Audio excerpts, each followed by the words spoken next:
Kenapa harus Indonesia? Aku mengernyitkan dahi sambil memeriksa jadwal penerbangan. Manajerku yang melihat ekspresiku hanya tersenyum. Sepertinya Elena belum pernah terbang di rute Indonesia, ya, padahal semua orang ingin ke sana. Coba saja manfaatkan kesempatan ini, katanya ringan. Aku sama sekali tidak bisa memahaminya. Namun aku tidak pernah membayangkan bahwa satu penerbangan ini akan mengubah takdir hidupku secara drastis. Namaku Elena, seorang pramugari tahun ketiga di Lufthansa yang berbasis di Bandara Frankfurt. Sejak kecil, aku bermimpi untuk berkeliling dunia.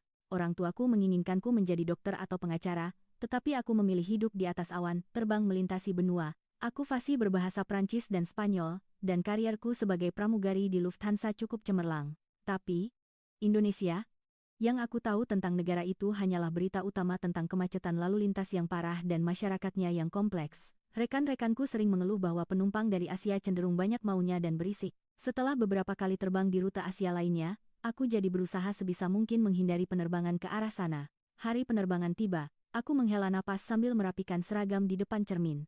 Penerbangan jarak jauh lebih dari 12 jam, ke negara yang belum pernah aku kunjungi. Perasaan gugup dan cemas bercampur aduk, para pramugari, proses boarding akan dimulai. Pengumuman terdengar. Satu persatu, penumpang tujuan Jakarta mulai memasuki pesawat.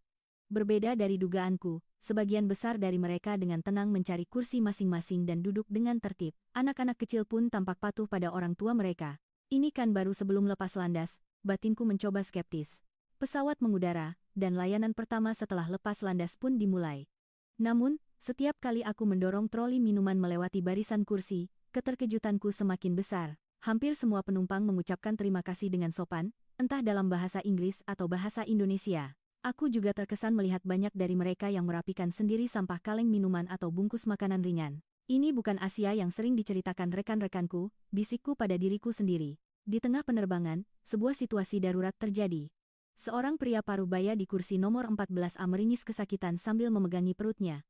"Anda tidak apa-apa?" tanyaku sambil mendekat, tetapi ia sama sekali tidak mengerti bahasa Inggris. Wajahnya semakin pucat, napasnya pendek dan tersengal-sengal.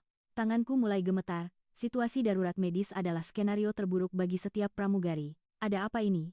Saat itulah, seorang pemuda dari kursi 30C mendekat dengan tenang. Ia mengenakan kemeja biru navy yang rapi, penampilannya bersih, dan sorot matanya menenangkan. "Ia orang Indonesia. Saya mahasiswa kedokteran. Saya bisa bantu," katanya dalam bahasa Inggris yang fasih.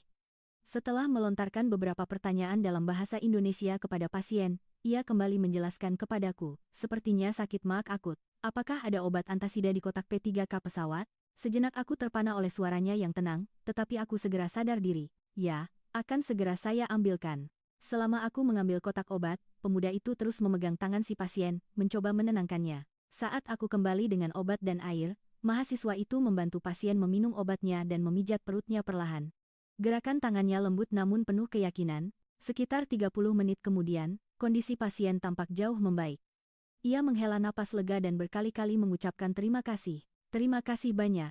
Saya tidak tahu apa yang akan saya lakukan tanpamu," ucapku tulus. Pemuda itu tersenyum hangat.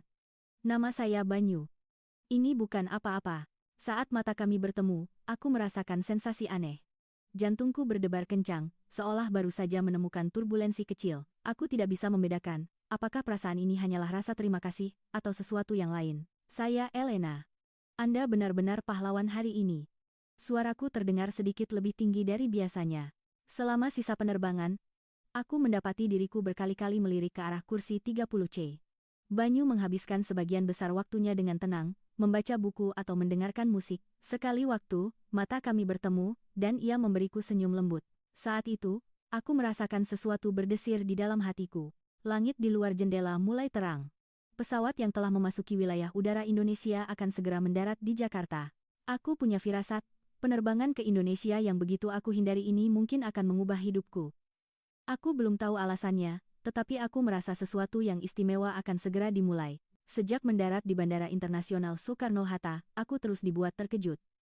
Arsitektur yang megah, fasilitas yang bersih, dan di atas segalanya, sistem yang efisien. Bandara di Jerman memang hebat, tetapi suasana modern Soekarno-Hatta benar-benar berbeda dari gambaran Indonesia yang ada di kepalaku. "Ini bukan Indonesia yang kubayangkan," gumamku sambil memandangi interior bandara.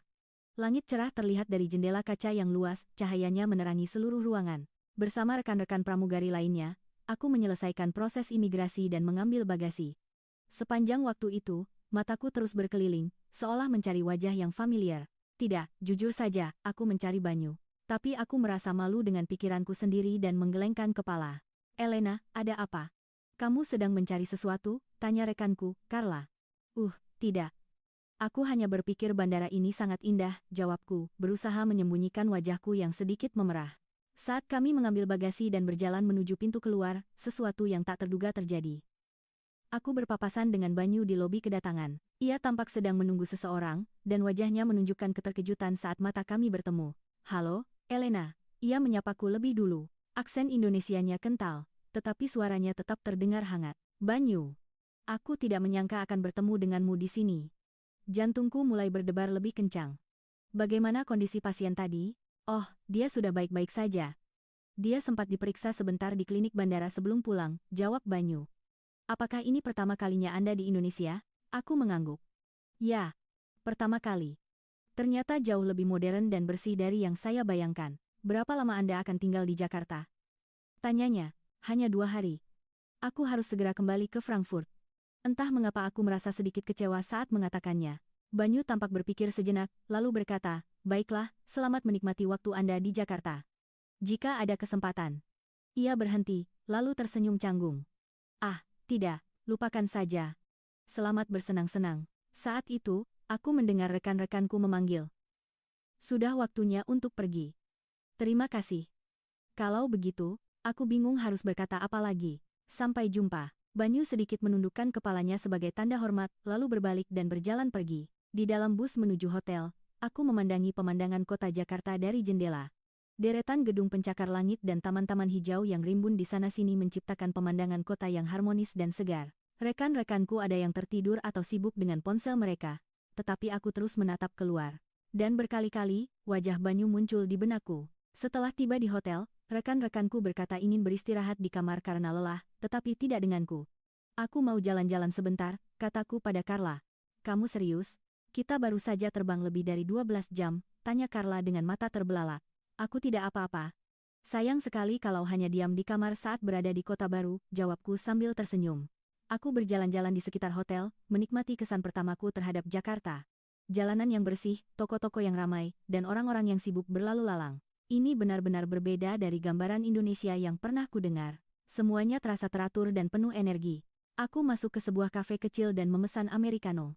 Aku khawatir jika bahasa Inggrisku tidak dimengerti, tetapi barista itu melayaniku dengan lancar. Sambil menunggu kopi, aku berdiri di dekat jendela, memandangi jalanan, dan tiba-tiba teringat kata-kata Banyu. Jika ada kesempatan. Apa yang ingin ia katakan? Itu hanya basa-basi, Elena.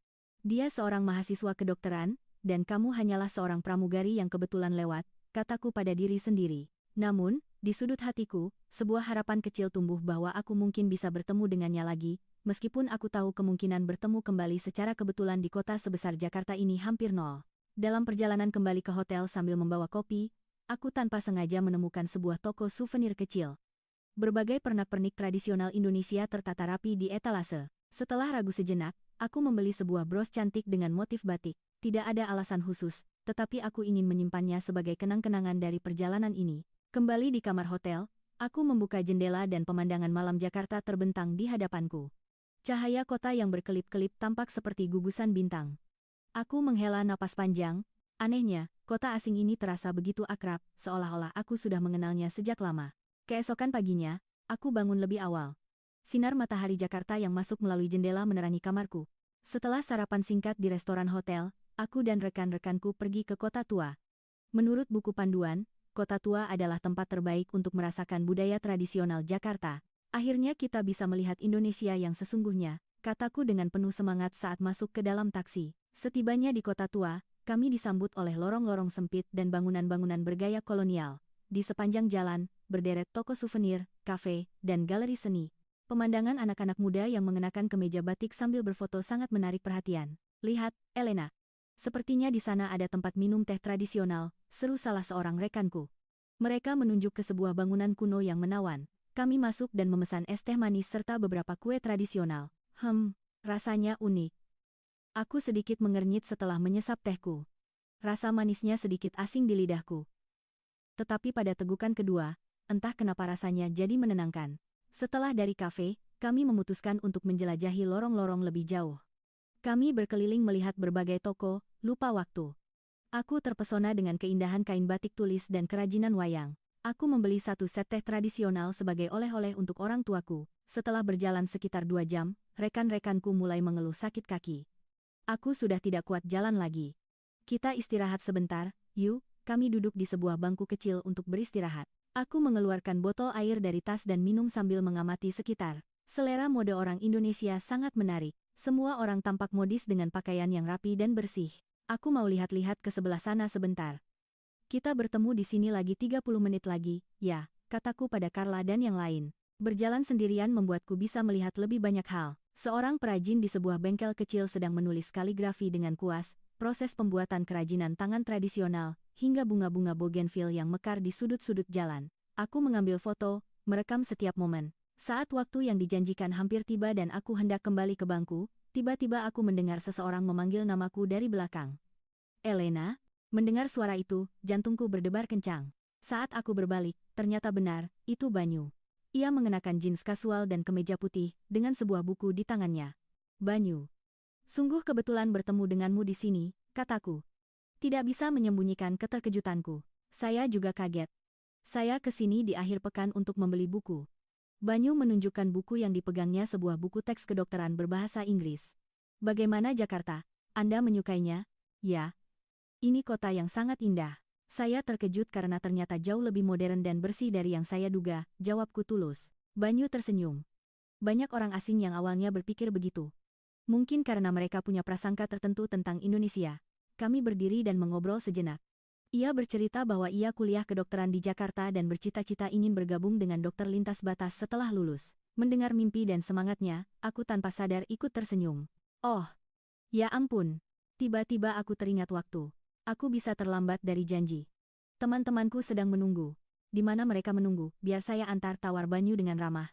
Saat kami berjalan kembali ke bangku, aku merasa tasku menjadi lebih ringan. Loh, aku terkejut dan memeriksa isi tasku. Paspor dan dompetku tidak ada. Tidak ada. Pasporku hilang. Aku panik dan melihat sekeliling. Padahal tadi saat duduk di bangku, semuanya masih ada. Kapan terakhir kali Anda memeriksanya? Tanya Banyu dengan tenang. Saat duduk di bangku tadi dan minum air. Saat itu, dompet dan paspor pasti masih ada di dalam tas. Suaraku bergetar. Tidak ada yang lebih menakutkan daripada kehilangan paspor di negara asing. Kalau begitu, mungkin tertinggal di bangku. Ayo kita cepat periksa.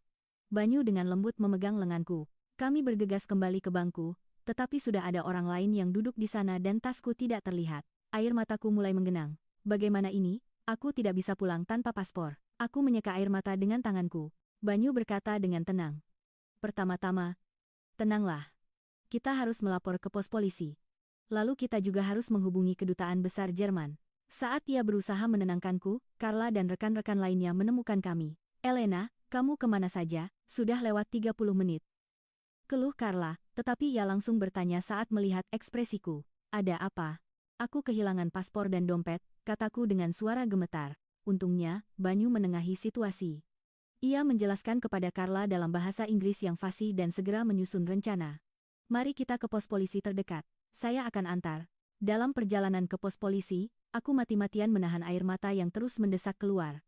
Banyu berjalan diam di sampingku, sesekali berkata, tidak apa-apa, untuk menenangkanku. Anehnya, kehadirannya saja sudah membuatku sedikit lebih tenang. Setibanya di pos polisi, Banyu bertindak sebagai penerjemah saat aku menjelaskan situasinya. Tanpa bantuannya, ini tidak akan mungkin. Setelah selesai mengisi semua formulir dan memberikan keterangan, polisi itu memberikan kabar yang mengejutkan. Seseorang menemukan tas ini dan menyerahkannya ke pos polisi, kata Banyu, menerjemahkan ucapan polisi itu. Benar saja, itu tasku. Paspor dan dompetku masih ada di dalamnya, utuh. Bahkan uang tunai pun tidak berkurang sepeser pun. Aku menatap Banyu dengan ekspresi tidak percaya. Di Jerman, ini tidak mungkin terjadi. Dengan perasaan haru, aku nyaris tidak bisa berkata-kata. Banyu tersenyum. Di Indonesia, banyak orang yang menganggap mengembalikan barang yang ditemukan adalah hal yang wajar. Apalagi jika itu milik orang asing. Keluar dari pos polisi dan merasakan sinar matahari, aku menghela napas lega. Lalu aku menatap Banyu. Aku tidak tahu apa yang akan terjadi tanpamu. Ini sudah kedua kalinya. Ini hanya keberuntungan, katanya malu-malu. Saya tidak melakukan apa-apa, tetapi aku tahu. Ini bukan sekadar kebetulan. Banyu selalu muncul di saat-saat tersulit dalam hidupku. Dan aku mulai menyadari apa artinya itu. Bahkan setelah meninggalkan pos polisi dan berjalan menyusuri lorong, jantungku masih berdebar kencang. Aku masih tidak percaya dengan apa yang baru saja terjadi.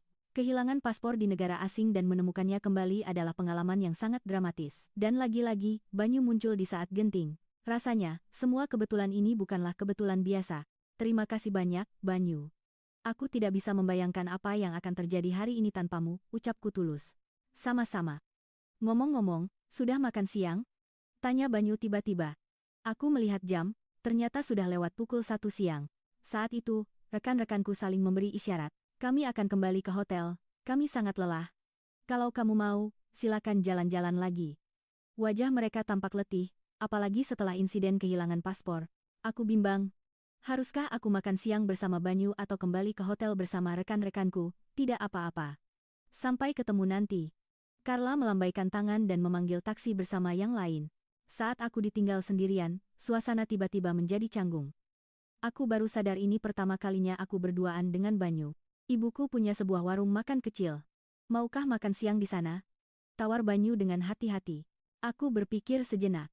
Pergi ke tempat usaha keluarga seorang pria yang baru ku kenal mungkin sedikit berisiko.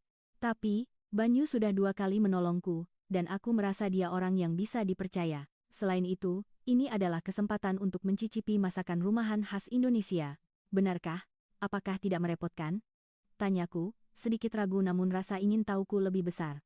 Tentu saja tidak. Ibuku selalu senang jika ada tamu orang asing. Apalagi dari Jerman. Kakak laki-lakiku sedang kuliah di Jerman, jelas Banyu. Kami berjalan dari jalanan ramai kota tua ke sebuah gang kecil yang lebih sepi dan bernuansa nostalgia. Di ujung gang, Banyu berhenti di depan sebuah toko dengan papan nama sederhana, Dapur Ibu. Tempat itu terlihat nyaman. Permisi. Saat Banyu membuka pintu, udara hangat dan aroma masakan yang lezat menyambut kami. Bagian dalam warung ternyata lebih luas dari yang terlihat dengan beberapa meja tertata rapi. Di dinding, terpajang berbagai souvenir dari berbagai negara. Beberapa pelanggan sedang makan, dan di dapur, seorang wanita parubaya tampak sibuk. Bu, aku bawa tamu, kata Banyu dalam bahasa Indonesia.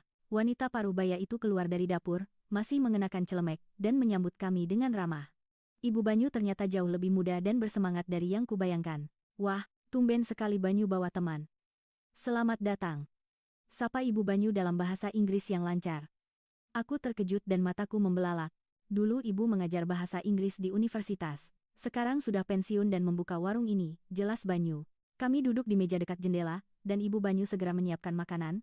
Banyu menjelaskan tentang budaya makan di Indonesia. Di sini, biasanya makanan terdiri dari nasi, lauk pauk, sayur, dan sambal. Tak lama kemudian, meja kami penuh dengan hidangan yang berwarna-warni dan beraroma sedap.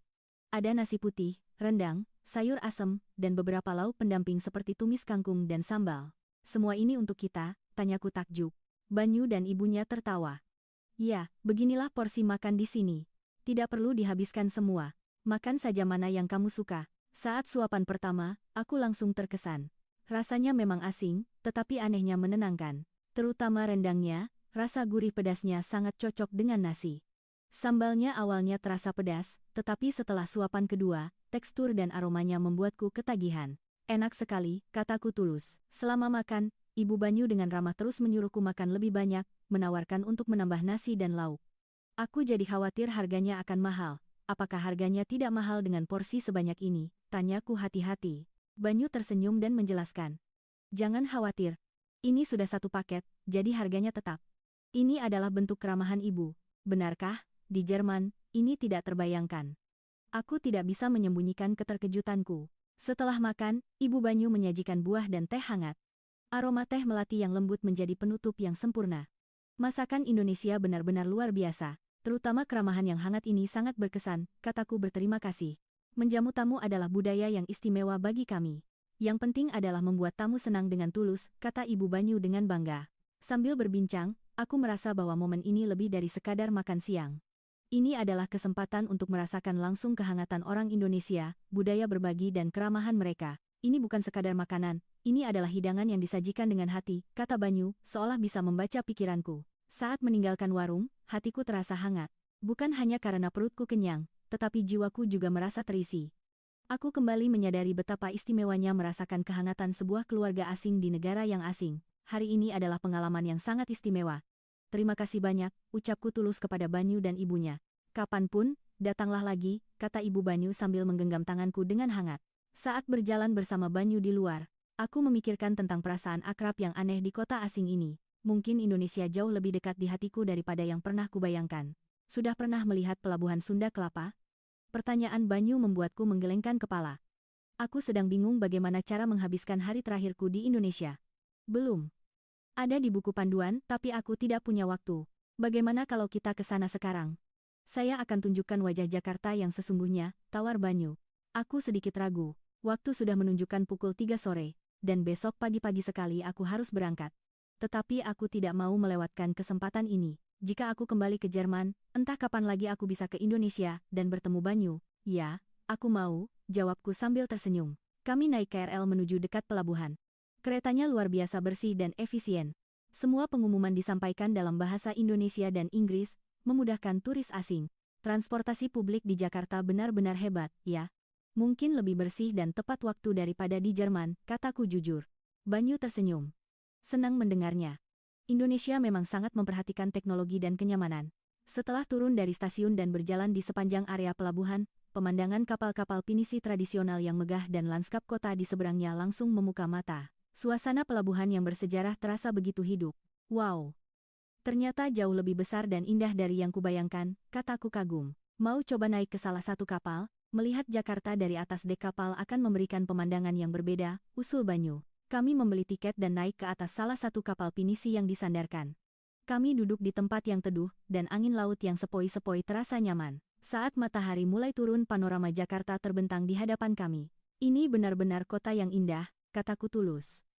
Awalnya aku punya prasangka tentang Indonesia. Kukira ini tempat yang bising, rumit, dan melelahkan. Banyu tampak berpikir sejenak, lalu bertanya dengan lembut, apakah pandangan itu sudah berubah? Aku mengangguk. Benar-benar berubah. Orang Indonesia sangat ramah dan sopan. Mereka tidak segan menolong orang asing, dan aku merasa mereka punya hati yang hangat dan semangat berbagi. Moralitasnya juga tinggi. Kasus pasporku yang kembali saja sudah membuktikannya. Banyu tertawa. Menggeneralisasi memang selalu berbahaya. Di setiap negara pasti ada orang baik dan tidak baik. Tapi dalam budaya kami, kehangatan dan kesopanan sangat dijunjung tinggi. Itu nilai yang diajarkan sejak kecil. Saat matahari terbenam dan menyinari lautan dengan cahaya keemasan, kami terdiam sejenak, terpesona oleh keindahan pemandangan itu. Maafkan aku karena telah salah paham tentang Indonesia, kataku tiba-tiba.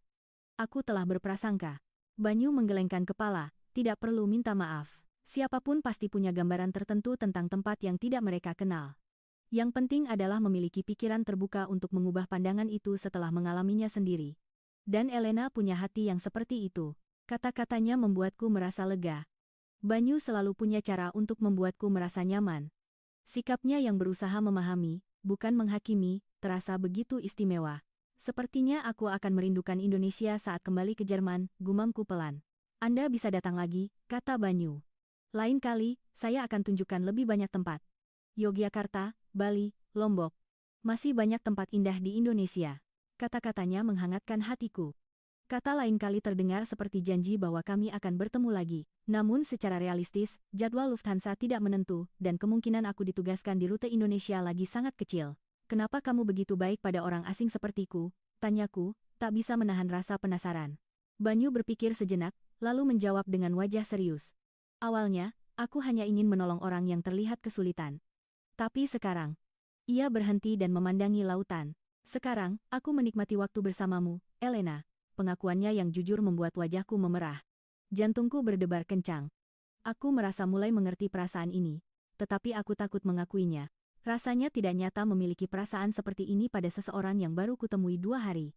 Aku juga senang menghabiskan waktu bersamamu, Banyu, kataku memberanikan diri. Pandangan kami bertemu, dan pada saat itu, ada sesuatu yang tak terlukiskan oleh kata-kata mengalir di antara kami. Kapal-kapal bergoyang perlahan, dan lampu-lampu kota Jakarta mulai menyala satu persatu. Matahari terbenamnya indah sekali, kata Banyu sambil menunjuk ke langit. Senja kemerahan terhampar di atas cakrawala Jakarta. Pemandangan itu seperti adegan dalam film. Aku ingin mengabadikan momen ini selamanya. Mau kuambilkan foto, tawar Banyu. Aku memberikan kameraku, dan ia mengambil fotoku dengan latar belakang matahari terbenam. Lalu, giliranku memotret Banyu. Terakhir, kami meminta tolong seorang turis lain untuk mengambil foto kami berdua.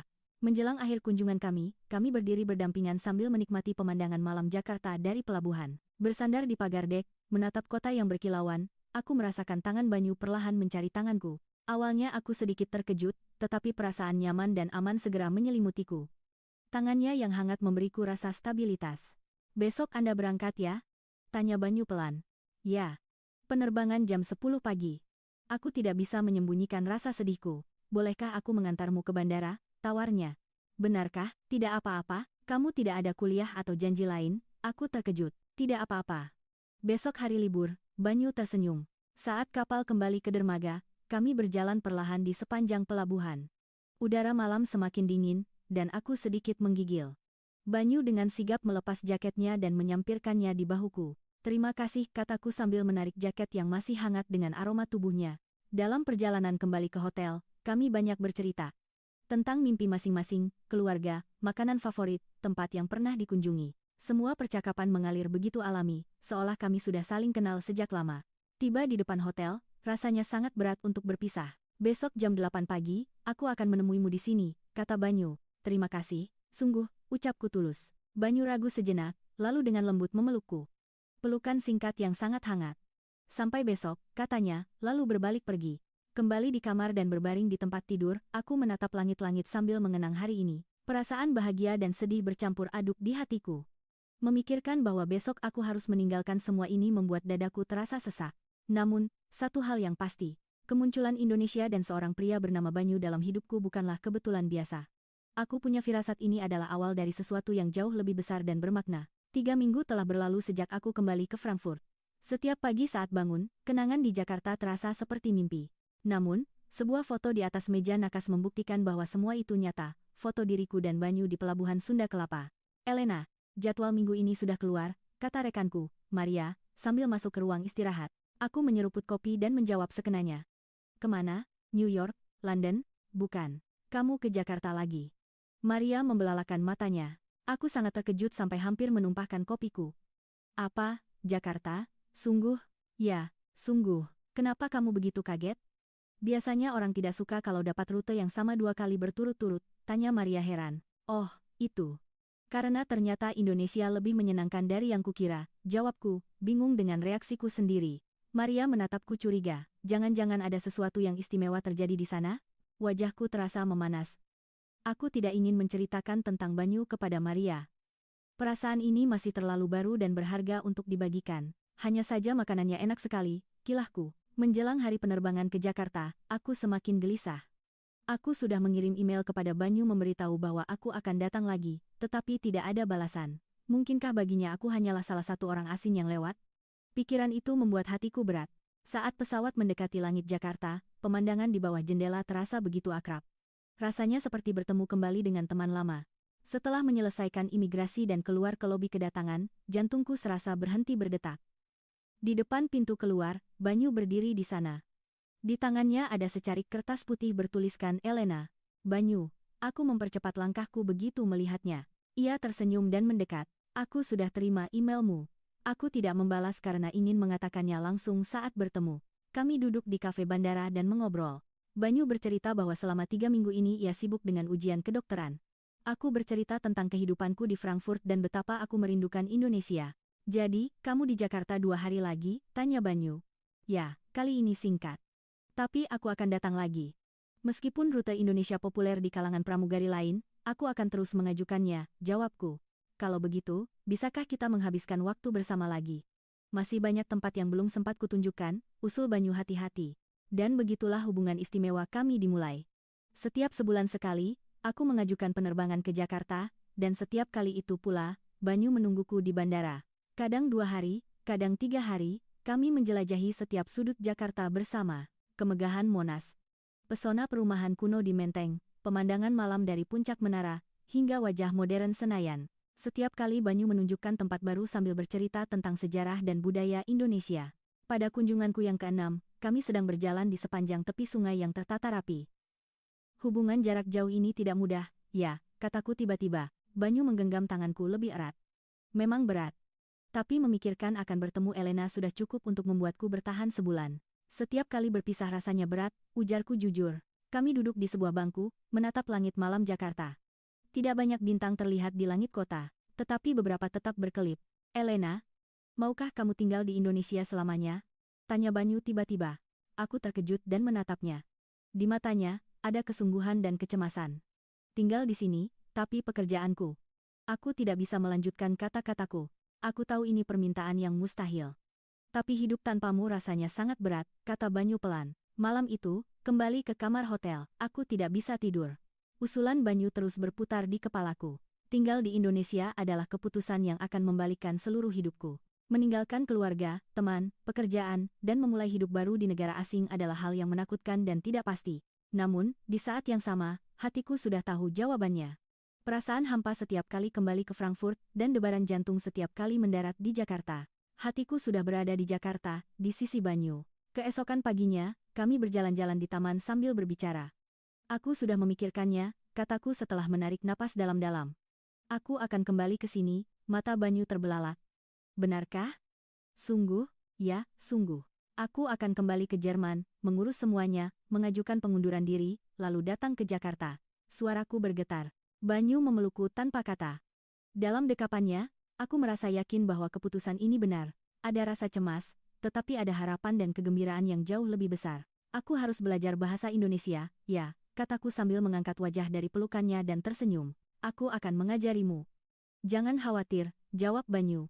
Di dalam pesawat kembali ke Frankfurt, aku memandangi pemandangan Jakarta yang semakin mengecil di kejauhan. Dua perasaan berkecamuk di hatiku. Kerinduan pada keluarga dan teman di Jerman, dan harapan untuk segera kembali ke Indonesia selamanya. Tantangan terbesarku adalah memberitahu keluargaku tentang keputusan ini. Terutama reaksi orang tuaku, memikirkannya saja sudah membuat dadaku sesak. Namun, aku sudah bertekad. Ini mungkin akan menjadi keputusan paling berani dalam hidupku, tetapi aku percaya ini juga akan menjadi keputusan yang paling membahagiakan. Saat pesawat menembus awan, aku menatap langit biru di luar jendela. Siapa yang bisa menyangka bahwa penerbangan ke Indonesia yang dulu begitu kusesali akan mengubah hidupku sepenuhnya. Satu pertemuan tak terduga telah mengubah arah hidupku. Terima kasih, Banyu, bisikku dari atas awan. Menjanjikan pertemuan kembali dalam waktu dekat, aku memejamkan mata, mengenang setiap memori di Jakarta satu persatu. Beberapa waktu kemudian, di rumah orang tuaku di Jerman, suasana tegang menyelimuti ruang makan. Apa katamu? Tinggal di Indonesia, suara ayahku menggema. Wajahnya memerah karena marah, sementara ibuku tampak syok dan kehilangan kata-kata. Aku duduk di meja makan, meminum air dengan tangan gemetar. 2 hari setelah kembali ke Jerman, aku memberanikan diri memberitahu mereka keputusanku. Seperti yang kuduga, reaksinya sangat buruk. Elena, kamu sudah gila. Kamu mau membuang karier, masa depan, semuanya, teriak ayahku. Hanya demi seorang pria, yang baru kamu kenal beberapa bulan. Ayah, Banyu orang yang sangat baik. Dia calon dokter, perhatian, dan bertanggung jawab. Aku mencoba menjelaskan setenang mungkin, tetapi suaraku bergetar. Pria Asia? Bukan, itu tidak penting. Yang penting adalah kamu akan membuang pekerjaan dan masa depan yang stabil. Ayah menepis tangannya dengan marah. Ibu akhirnya angkat bicara. Elena, ibu tahu bagaimana rasanya cinta, tapi pernahkah kamu memikirkan betapa sulitnya hidup di negara asing? Bahasa, budaya, semuanya berbeda. Aku tahu, Bu. Pasti tidak akan mudah. Tapi aku sudah jatuh cinta pada Indonesia dan Banyu. Aku yakin hidup di sana akan membuatku lebih bahagia, kataku tulus. Ibu tahu kamu suka bepergian, tapi ini bukan bepergian. Ini pindah, untuk selamanya. Ayah memegangi kepalanya dengan frustrasi. Aku menghela napas panjang. Aku sudah menduga percakapan ini tidak akan mudah, tetapi aku tidak menyangka akan se-ekstrem ini. Aku sudah 30 tahun. Aku sudah cukup dewasa untuk menentukan hidupku sendiri. Makan malam berakhir dalam keheningan yang berat. Orang tuaku tidak lagi membahas keputusanku, tetapi kekecewaan dan kekhawatiran mereka terasa memenuhi udara. Kembali ke kamarku, aku menelepon Banyu. Bagaimana? Suara hangat Banyu terdengar dari seberang, seperti yang kuduga. Yah, sebenarnya lebih buruk, jawabku sambil menghela napas. Orang tuaku pikir aku sudah gila, mereka butuh waktu. Ini berita yang sangat mendadak, kata Banyu penuh pengertian. Bagaimana dengan orang tuamu? Tanyaku penasaran. Banyu terdiam sejenak. Jujur, awalnya mereka sangat kaget. Mereka tidak pernah menyangka akan punya menantu orang asing. Tapi ibu sudah sangat menyukaimu, Elena. Ayah juga, seiring waktu, pasti akan menerima. Malam itu sebelum tidur, aku menatap pemandangan kota Frankfurt dari jendela. Pemandangan yang familiar. Tempat aku dibesarkan. Anehnya, sekarang terasa asing, seolah aku sudah pergi dari sini. Keesokan harinya, aku menyerahkan surat pengunduran diri ke Departemen SDM Maskapai. Petugas itu terkejut, tetapi menghormati keputusanku. 3 minggu lagi, aku akan menjalani penerbangan terakhirku, dan untungnya, tujuannya adalah Jakarta. Elena, kamu benar-benar akan pergi? Tanya Carla, rekan lamaku, dengan tidak percaya. Ya, sungguh, jawabku sambil tersenyum. Kamu benar-benar berani, meninggalkan segalanya demi cinta, katanya dengan tatapan campur aduk antara iri dan kagum. Kata-kata itu membuatku berpikir. Apakah ini keberanian? Ataukah kenaifan? Namun, jauh di lubuk hatiku, aku tahu. Ini adalah keputusan paling berani dan sekaligus paling jujur dalam hidupku. Selama beberapa hari, aku mengemasi barang-barang, mengakhiri kontrak apartemen, dan menyiapkan dokumen yang diperlukan. Malam harinya, aku melakukan panggilan video dengan Banyu, merencanakan kehidupan kami di Indonesia. Banyu sudah menemukan sebuah apartemen studio kecil di Jakarta, dan aku akan mendaftar di sekolah bahasa Indonesia. Awalnya pasti berat, tapi selama kita bersama, kita bisa melewati apapun. Banyu memberiku semangat dari seberang layar. Aku mengadakan pesta perpisahan dengan teman-temanku. Mereka semua terkejut dengan keputusanku, tetapi mendukungku. Sahabatku Sofia berkata dengan mata berkaca-kaca, berbahagialah, dan jangan lupa sesekali hubungi kami. Yang paling sulit adalah hubunganku dengan orang tua. Terutama ayah, ia masih belum bisa menerima keputusanku. Malam sebelum aku berangkat ke Indonesia, aku memberanikan diri mengetuk pintu kamar mereka. Masuk. Terdengar suara ibu. Di atas tempat tidur, terbentang album foto keluarga yang sudah tua. Ibu sedang melihat foto-fotoku saat masih kecil. Anak ini selalu suka berpetualang, kata ibu sambil menunjuk fotoku saat berusia 5 tahun memanjat pohon besar. Aku duduk di tepi tempat tidur dan menggenggam tangan ibu. Bu, meskipun aku pergi, aku tetap putrimu. Aku akan sering menelepon dan pulang setiap liburan. Air mata menggenang di mata ibu. Ibu tahu. Ibu hanya ingin kamu bahagia. Tapi ibu khawatir. Ayah berdiri di dekat jendela, memandang keluar. Ia perlahan berbalik dan menatapku. Matanya juga berkaca-kaca. Ayah tidak pernah berpikir akan melepaskanmu sejauh ini, suaranya bergetar. Tapi jika itu yang benar-benar kamu inginkan, ayah akan menghormati keputusanmu. Mendengar itu, aku berlari dan memeluknya. Lengannya yang kuat memelukku, dan dalam dekapannya, aku kembali merasakan keamanan masa kecilku.